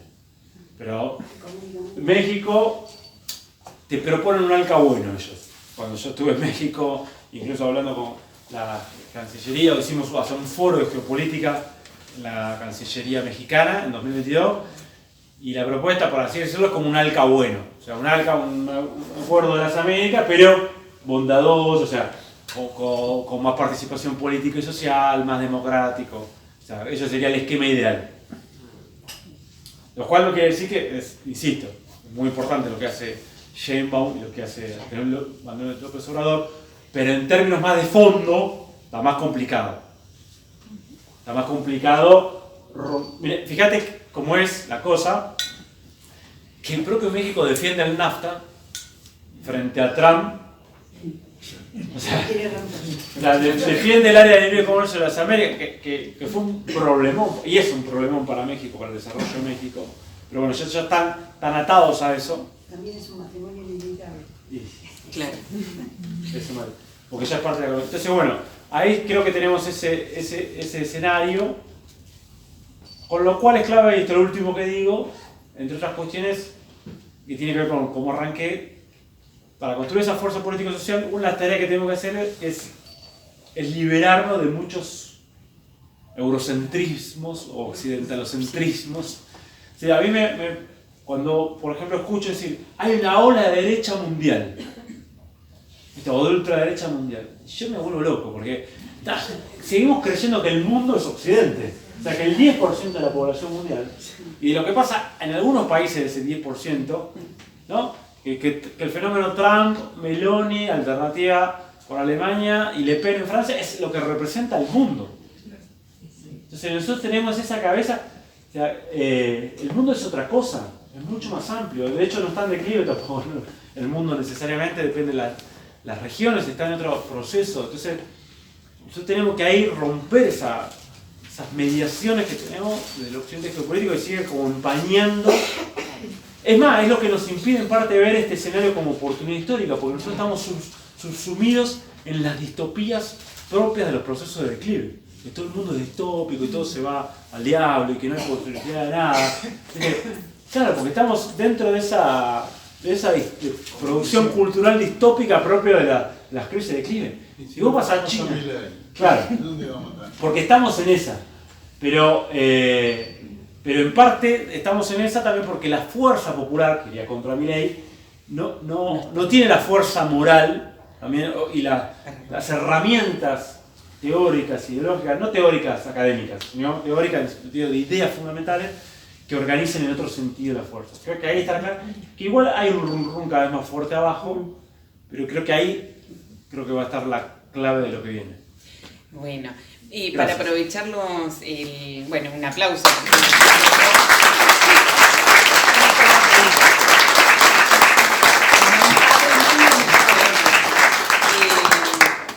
Para que no se nos haga muy tarde, yo diría que ustedes planteen varias preguntas y después le damos a Gabriel la posibilidad de responder, tratando de juntar, sintetizar un poquito porque no nos queda tanto tiempo.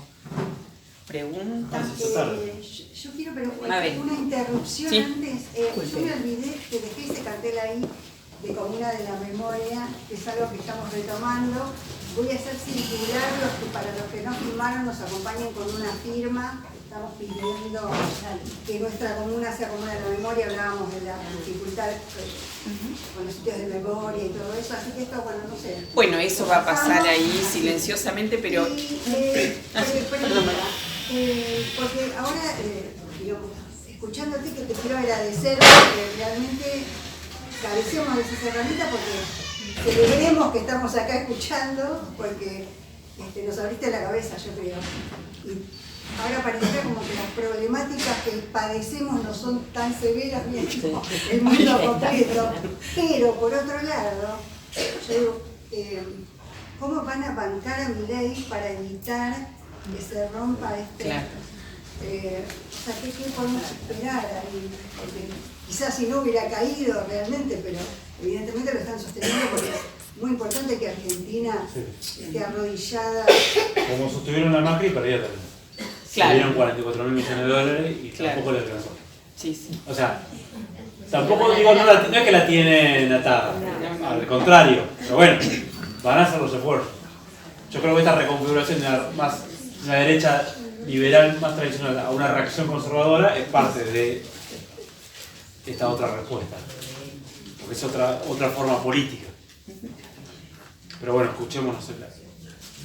Vos me hablaste de cosa que por la firma del optimismo de la humanización del país, que es algo de lo que se estuvo hablando. Para vos no figura dentro de la estrategia imperialista. No es un escenario que descarto, no creo que sea en lo inmediato un riesgo directo. Yo lo que veo más es la tarea central, que es la que hace Sturzenegger, además, es desarticular capacidades estratégicas socioestatales. Industria, finanzas, o sea, vamos a una dolarización. No quiere decir una dolarización prolija, pero sí, un proceso. Ciencia y tecnología. Claro, la deuda se la van a cobrar de otra forma. Ciencia, claro. O sea, se destruyen todas esas capacidades estratégicas, digamos. Me parece que ese es el proceso fundamental, pero porque por otro lado a Estados Unidos le vendría bien que acá el experimento funcione para ver si trata de contagiar al resto de la región. Entonces, tampoco quiere que, porque si acá es el caos total, ellos aparte entienden que en países como Argentina, Brasil o el Cono Sur no conviene un caos total porque no saben para dónde puede salir eso. Conviene un proceso así de liberalización. Y en el 2001 le salió mal. Bueno, ellos ahí apostaban a la dolarización, el ALCA, etc. Y que cambió el panorama, se rompió eso. Son intereses permanentes, fíjense que muchas de las cuestiones que están ahora en discusión Son las pendientes de ella. Así que, pero bueno, sí, en ese momento Ann Kruger quiso apretar las clavijas, no sé si se acuerda de Ann Kruger, y le salió para el otro lado, porque aparte de ahí empieza a armar ese famoso grupo productivo, o el esquema neodesarrollista con la Huilla, Dual de Alfonsín, todo eso. Pero bueno, no lo veo como escenario principal, ¿no? Veo que va por otro lado, en primer lugar la cosa. Cuando uno debería consultar, ¿no?, respecto de este tema de la dolarización o semidolarización o doble moneda, qué sé yo, uno ve en la realidad de Ecuador, de Perú inclusive, pero sobre todo de Ecuador, ¿no?, que dolarizó y que inclusive con el correísmo no pudo volver a tener soberanía monetaria, ¿no?, quedó anclado en esa situación. A mí me provoca el temor de este tipo que nos deje anclado por un largo trecho al menos a una dependencia monetaria y financiera absoluta, ¿no? Sí. Y ese ya lo tenemos, era lo que estaba planteando en 2001, eso iba de la mano, que ahora también es lo mismo, de terminar con los bancos públicos y por los bancos públicos como gran activo. Creo que le hicieron a México también. Claro. ¿Qué? Banco Nación, Banco Provincia, Banco Ciudad, pero sobre todo Banco Nación, porque aparte por las cuestiones hipotecarias es un enorme terrateniente. Banco Nación. Entonces ahí hay un jugoso bocado al que ir, pero además sí, desarticular esa capacidad es un riesgo, claramente. También hay que ser consciente, para mí, que Argentina por sí mismo, inclusive lo vemos en el caso hasta de Brasil, que ya tiene otra fuerza, no va a tener capacidad de tener un sistema monetario financiero realmente soberano. Que para hacerlo necesitamos una moneda regional, o sea, para realmente salirnos del dólar o salirnos de un sistema monetario dependiente, que como en el caso de Brasil necesita una acumulación fenomenal de reservas, no se puede tener mucha política monetaria agresiva porque enseguida se te van las variables macro. No necesitas, creo que nosotros tenemos que ir a avanzar a esa idea de moneda regional, que sería como la salida al otro lado a la idea de dolarización. Hay toda una discusión también en el campo progresista, nacional popular o de izquierda, que hay muchos que no la ven. Yo como tengo mucha influencia en la geopolítica, siempre miro escalas de geopolítica y geoeconomía y entiendo que pues ya no tenés escala. Por ahí sí para defenderte, para hacer... Los BRICS habían planteado... Bueno, en realidad, pero vos te tenés que sumar a eso, deberías, creo yo. Desde la región. Desde la región. Porque vos ahí sí, de hecho ya tienen los BRICS, el New Development, el nuevo Banco de Desarrollo se llama, y está desarrollando una arquitectura financiera monetaria alternativa. Creo que la batalla de la moneda va a ser la próxima, es el último vestigio donde tiene supremacía todavía Estados Unidos, el dólar y la finanza. Y va a ser la próxima. Pero vos te tenés que sumar con estrategia propia. Sí. Allá, Bueno, vamos a... también te quiero agradecer un poco la visión más optimista, porque Ojo, no es optimista, lo que... No, pero porque no quiero quedar Dio más opciones, dio más opciones que yo monté. Ahora, hablaste del neodesarrollismo, por ahí nombraste el Congreso de la Deuda, el tercer escenario que planteaba con polo emergente versus patio trasero. Hay un tema que no pudiste obviamente entrar a desarrollar por el tiempo, pero el tema de la deuda, como un nudo gordiano, ¿no? Porque obviamente hay autores que están planteando el tema del neodesarrollismo, salió el libro con exportar más no alcanza, ¿no? sí.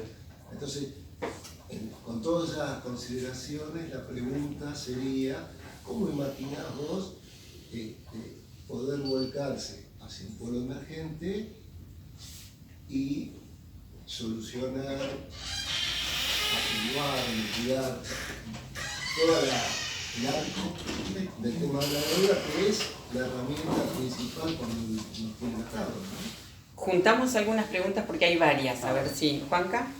No, yo quería, porque vos tienes una visión como que la lucha entre los globalistas y los nacionalistas en Estados Unidos como que Trump la había ganado.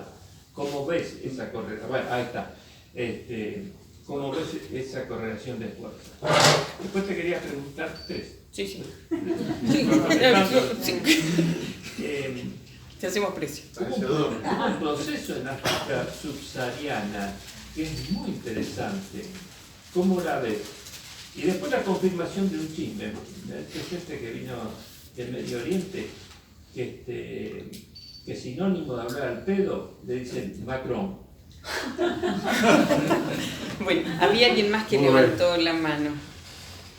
¿Alguien más? Yo te respondo a esas porque bueno. quedan como 4 ya, ¿no? Sí, pero él puede.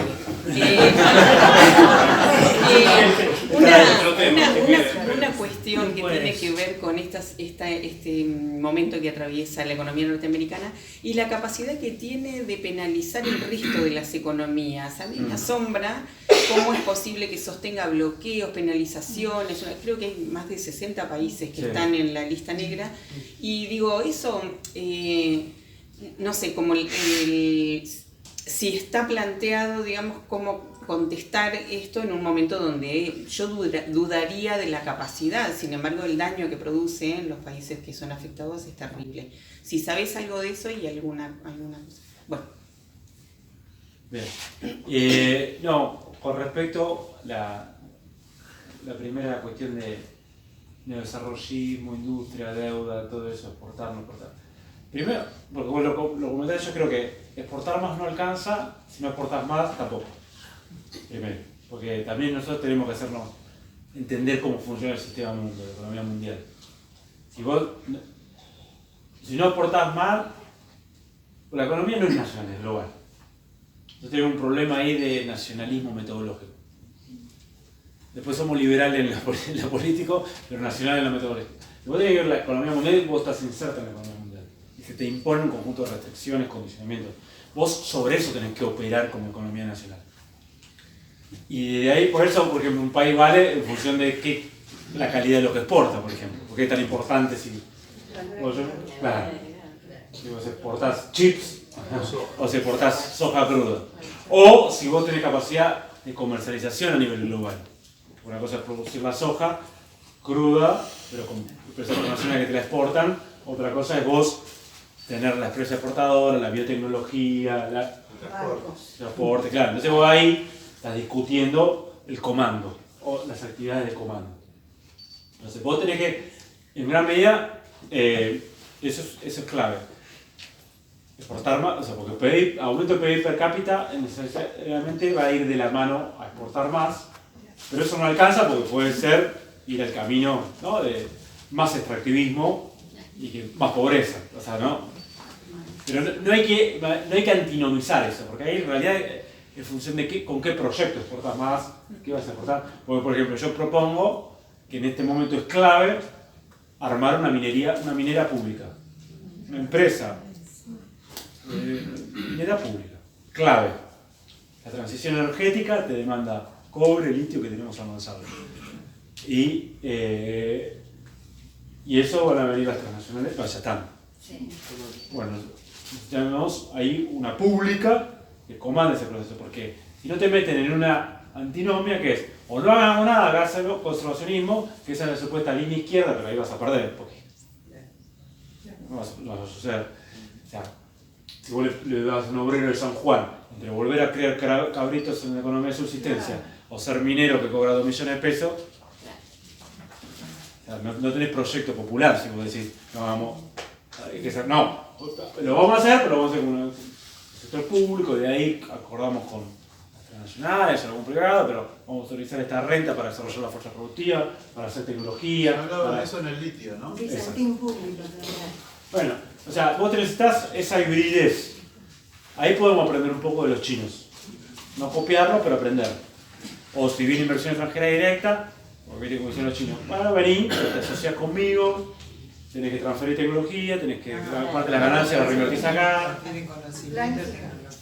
Si no me interesa tu inversión extranjera directa, así como yo. No, por la regla. Vos no tenés la mano de obra descomunal, infinita, y un mercado infinito, ¿no? Pero podés negociar, sí, de los recursos que tenés. O sea, y sí tenés una mano de obra, una fuerza de trabajo muy capaz, con ese movimiento. Entonces eso, uno, y la deuda yo creo que lo primero que tenía que hacer, y nosotros algunos lo discutimos, obviamente nadie nos dio ni 5 de bolilla, ni se escuchó lo que decíamos, pero muchos lo dijimos, que ese era el tema, vos no podías reconocer esa deuda del macrismo como primer punto, porque aparte hasta te avalaron los estatutos del FMI, te dieron muy por encima de lo que puede recibir Argentina, y el propio Claudio Carone, sí, y el propio Claudio Carone dijo que esa deuda había sido política, así que la conclusión de parte releva prueba. O sea, vos tenías argumentos para decir, mira, vamos a negociarla, después vemos, yo te puedo reconocer esto que es lo que el FMI me puede prestar a mí del tope máximo, que tenemos unos 9.000 millones de dólares, todo lo demás vemos. Porque aparte eso fue toda bicicleta financiera. Entonces, me parece que ahí hay una endija por la que podemos, obviamente, es una formalidad que le tenés que agregar fuerza política y decisión. Pero hay condiciones porque si ellos te apretan por lo financiero, vos tenés otras ventanas. De hecho, los chinos un poco que nos salvaron de una hiper antes de tiempo.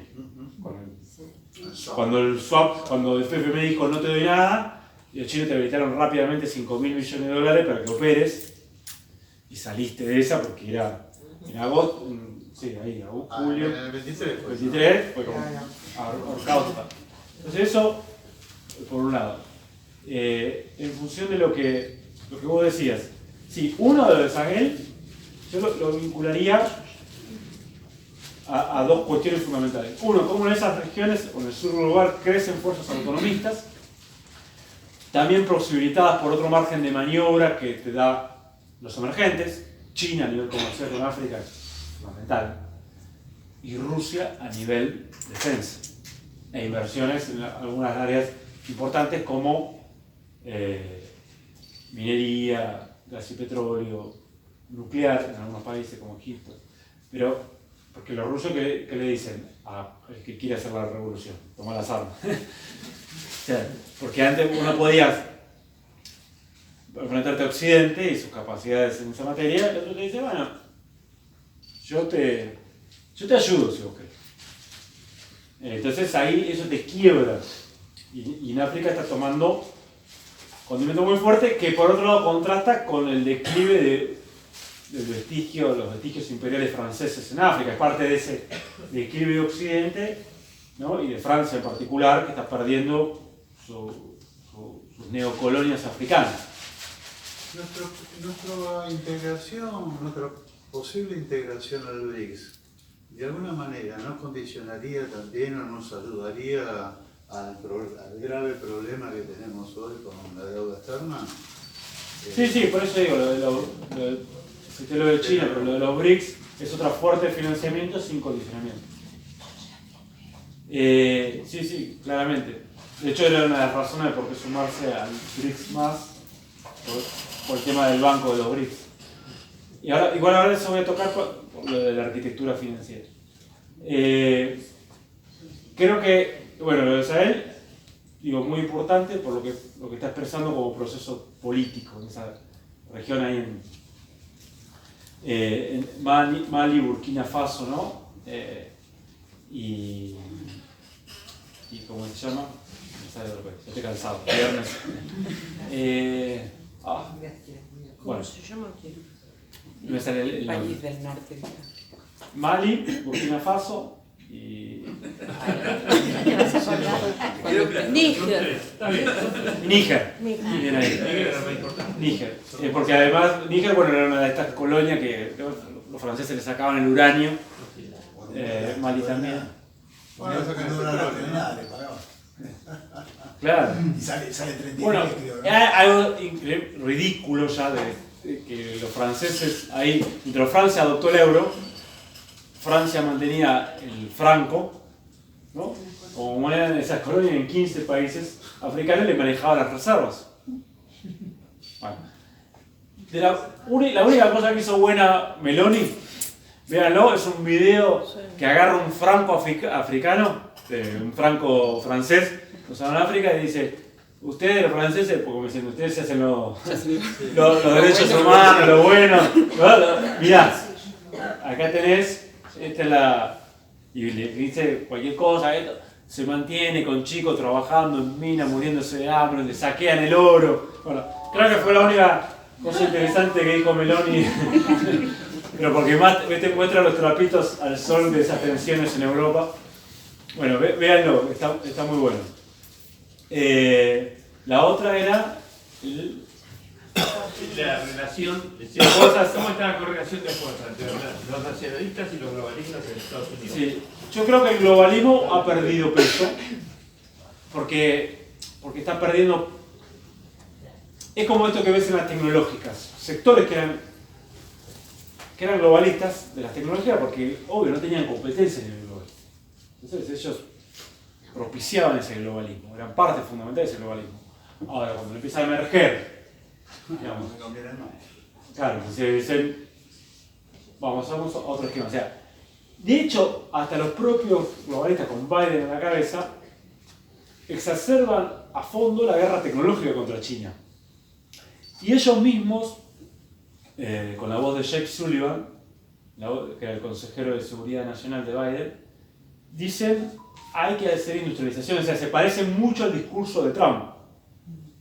Yo me acuerdo que hice, no sé si para Tectónicos, una nota así, se llama Hacer un nuevo consenso de Washington, y muestro ese discurso de Sullivan y otras cuestiones, donde ellos mismos también, los propios globalistas, empiezan a revisar. Ellos dicen: el neoliberalismo no va más. O sea, tanto uno como otro empiezan a decir: esto no va más.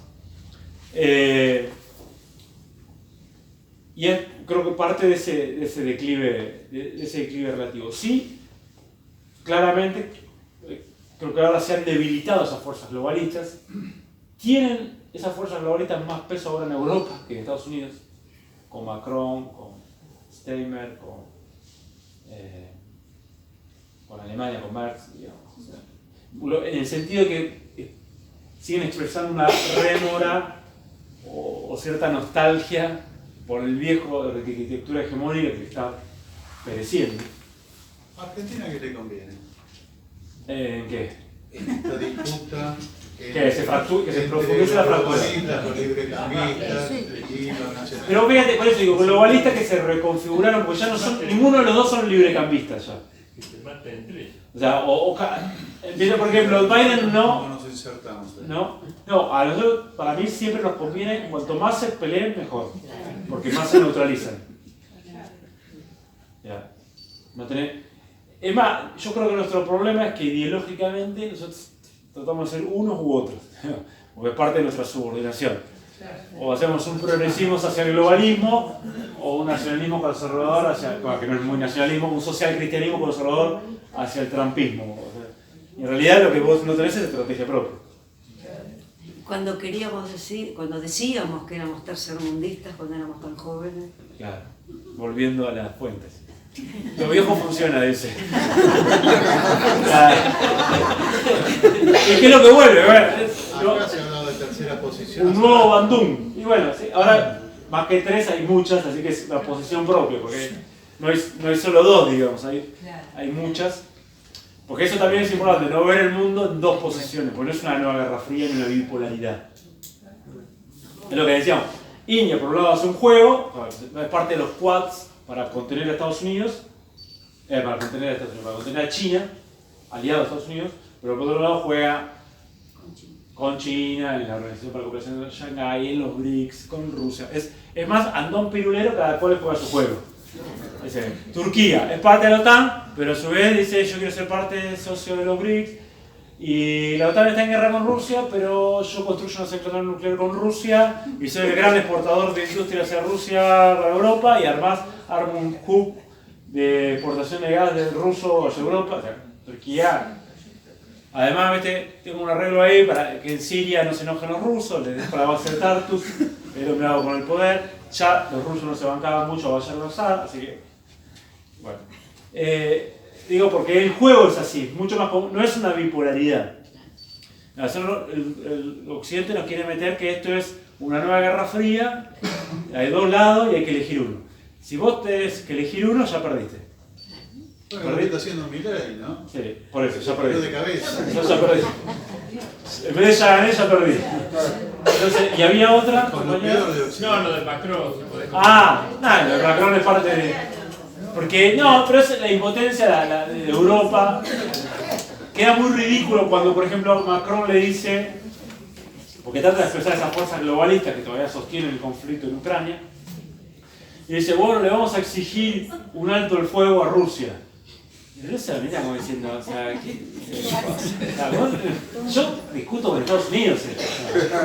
Pero aparte, las sanciones te perjudican a vos. Vos más sanciones le pones a Rusia, más se perjudica a Europa, a la que se está desindustrializando por falta de energía barata, porque además le compra energía cara. Entonces, aparte no te da justamente a Macron o los líderes europeos para decir, bueno, armemos realmente una autonomía estratégica de Estados Unidos y armemos un espacio propio. Entonces, ahí estamos viendo, es parte de esa cuestión del declive.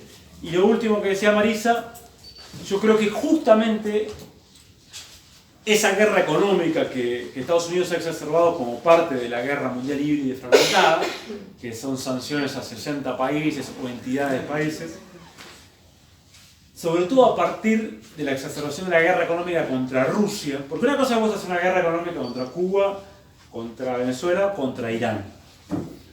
Pero si vos exacerbas esa guerra económica aprovechándote del dólar, como vos tenés hegemonía del dólar, la guerra económica golpea, porque realmente vos a Irán prohibís la exportación de petróleo y es como si acá prohibiesen la de soja. Te vas a tener problemas serios, no es tan sencillo. Por ahí vendés algo en el mercado negro, pero cuando vos vas por Rusia, que exporta el 20% del gas del mundo, el 10% del petróleo, el 15% de los fertilizantes, el 19% del trigo, es el segundo complejo industrial militar, el segundo vendedor de armas, ya es otra cosa. Y el problema es que eso se está volviendo un boomerang. Si hay algo que potenció la idea de una desdolarización del sistema mundial, si hay algo que está potenciando comprar mucho oro, por eso el oro está a 3.600, 3.500 dólares la onza, la onza, no, que se duplicó ya. Si hay algo que está, ¿no? Haciendo que los BRICS empiecen a acelerar esta idea de construir una nueva arquitectura, o que China diga aceleremos el yuan digital, que además rompe el sistema SWIFT, o el monopolio del sistema SWIFT. porque encima ya hizo un arreglo con 10 países de Asia-Pacífico y 6 de Medio Oriente, donde te hace la transacción, que el sistema SWIFT es carísimo, con la comisión. Además tarda 48 horas, 72 horas, o sea, el chino tarda 7 segundos, o lo hace con tecnología blockchain. Entonces ahí puede haber un salto. O sea, se le está volviendo esa guerra económica a través de sanciones y a través, ¿no? Agudizó el ingenio para santear todo Se le está volviendo en contra, así como a Trump la guerra comercial que intentó escalar tuvo más costos que beneficios. Creo que es parte de esto. Si hasta ahora, como conclusión de eso, es que esa guerra mundial híbrida y fragmentada en algunos países sí golpeó fuerte, pero en ese gran mundo euroasiático emergente no solo lo detuvo, sino que lo aceleró. O sea, aceleró, por ejemplo, la respuesta. Entonces, eso es lo que se está viendo. Hasta ahora no solo no lo frenan las tendencias, sino que se aceleran. Lo cual no quiere decir que tecnológicamente vayamos allá, porque todo puede pasar. Pero hasta ahora es así. ¿Hay alguna relación con lo que está pasando en Tierra del Fuego, todo el cambio de régimen, con eso del coso, con el sionismo o eso que decías antes de Gran Israel? No sé si con el Gran Israel específicamente, sí está claramente la idea de... Bueno, para mí Milei es parte de esas, o sea, las fuerzas que expresa Milei es parte de las fuerzas anglo-estadounidenses, ¿no? Yo lo ubico sobre todo con los neoconservadores, porque es tal cual. Más que Milei, el esquema de poder, digamos, los caputos, es bien de los neocon. El americanismo, porque está el globalismo, el nacionalismo, pero en el medio del americanismo. El JP Morgan es parte de eso. Bueno, sí, pero son fuerzas que... los grupos locales son grupos internacionales también. O sea, las fuerzas internacionales atraviesan los estados y los disputan. Nosotros tendemos a ver como si hubiese un exterior-interior y no como el sistema interestatal se solapa con una dinámica de fuerzas en el sistema mundial. Y son atravesados. Más los territorios periféricos. Entonces, lo que yo veo sí que claramente, bueno, hay una entrega total de Malvinas y como parte de esa entrega total de Malvinas, romper el esquema de Tierra del Fuego, que puede ser mejorado, pero acá no es la idea de mejorarlo o de sustituirlo por otro, o decir, bueno, en vez de electrónica podemos hacer otra cosa, sino que la idea es romperlo para despoblar, digamos, para debilitar la posesión argentina de la soberanía sobre ese territorio, que claro, es sobre Malvinas, pero sobre todo por la proyección antártica, porque se va a discutir la Antártida, y ahí el esquema es de los anglosajones de manejar eso. Entonces, bueno, cuanto más se debilite, ellos te van a decir, te van a salir por la progre un parque nacional. O sea, que sea algo de turismo, un parque nacional, poca población, que no discuta soberanía, no discuta nada. Entonces, creo que está en ese esquema, fundamentalmente. Bueno, siendo ya bastante...